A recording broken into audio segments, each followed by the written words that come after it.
Cette semaine, une patiente vient me voir pour une consultation très habituelle dont on va parler aujourd'hui, une absence de perte de poids à moins de 2 ans en post-chirurgie bariatrique.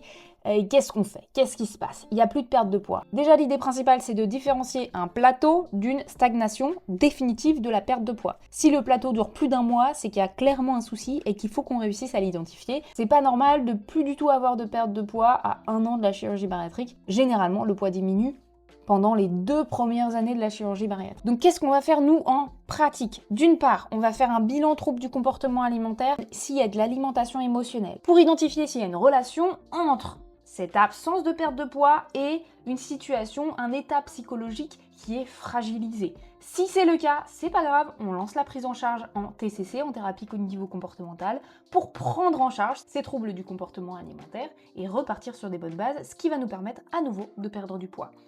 Deuxième chose qu'on va faire, c'est un bilan nutritionnel et une revue de l'activité physique, ce qui va nous permettre d'identifier des minuscules petites erreurs ou des petits réajustements qui sont nécessaires pour pouvoir relancer la perte de poids. Première chose, on va identifier s'il y a des aliments qui finalement ajoutent énormément de kilocalories sans apporter de satiété et qui sont intégrés systématiquement. Par exemple, 2 cappuccinos, un à 10h, un à 16h, qui représentent à la fin de la journée plus 300 kilocalories sur votre journée. Ce tout petit cappuccino peut littéralement briser le déficit calorique que votre corps a besoin pour continuer de perdre du poids. Ensuite, qu'est-ce qu'on fait? On observe s'il y a suffisamment de protéines. Les protéines vont aider à maintenir une satiété sur le long terme et donc limiter les fringales en journée qui vont généralement être compensés par des aliments qui ne sont pas forcément adaptés en termes de besoins.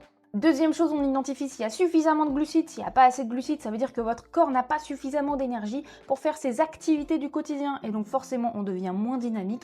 Les séances de sport sont faites avec un peu moins d'intensité et progressivement ça peut participer à la stabilisation de votre poids. Troisième chose, on identifie s'il y a des carences alimentaires, des carences nutritionnelles. Donc on fait un bilan bio, on va voir son médecin, on refait un topo pour voir s'il n'y a pas des carences qui peuvent justifier un déséquilibre de la perte de poids, notamment avec des envies alimentaires assez spécifiques en cas de grande carence. Et dernier aspect, on identifie s'il y a encore les 6 collations par jour, parce qu'au bout d'1 an par exemple, les 6 collations ne sont pas toujours nécessaires. Donc on identifie quand est-ce qu'il y a de la faim dans la journée, on intègre une collation et le reste du temps, s'il n'y a pas de faim, on retire les collations. Résultat, avec un bon bilan et une bonne consultation où on présente les outils et on remet l'individu sur la bonne voie, et ben on se remet à nouveau à perdre du poids et surtout, on retrouve la motivation pour la suite.